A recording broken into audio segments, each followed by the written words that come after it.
بسم اللہ الرحمن الرحیم نحمدہ و نصلی علی رسولہ الکریم۔ صاحب قدوری کے طرز پہ امام کے لیے قرأت مسنونہ کی مقدار کا بیان۔ وَيَنبَغِي لِلْإِمَامِ أَلَّا يُطَوِّلَ بِهِمُ الصَّلَاةَ کہ مناسب نہیں ہے۔ وَيَنبَغِي لِلْإِمَامِ اور مناسب ہے امام کے لیے أَلَّا يُطَوِّلَ کہ وہ زیادہ طویل نہ کرے بِهِمُ الصَّلَاةَ نماز کو مقتدیوں پر، یعنی جب وہ نماز امامت کرا رہا ہو تو اس کے لیے بات مناسب نہیں ہے کہ وہ نماز کو زیادہ طویل کرے۔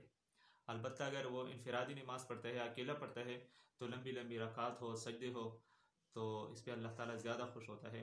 لیکن جب امامت ہو تو اس کا مسئلہ الگ ہے، کیونکہ فَإِنَّ فِيهِمُ الْمَرِيضَ وَالضَّعِيفَ وہاں پر ضعفاء ہوتے ہیں، مریض ہوتے ہیں، مختلف قسم کے یعنی افراد ہوتے ہیں مسجد کے امامت میں بجماعت جب شامل ہو، تو اس لیے امام کو چاہیے کہ نماز کو مختصر طریقے سے پڑھے، لوگوں کو دیکھتے ہوئے، اس کے حالات کو سمجھتے ہوئے نماز پڑھے۔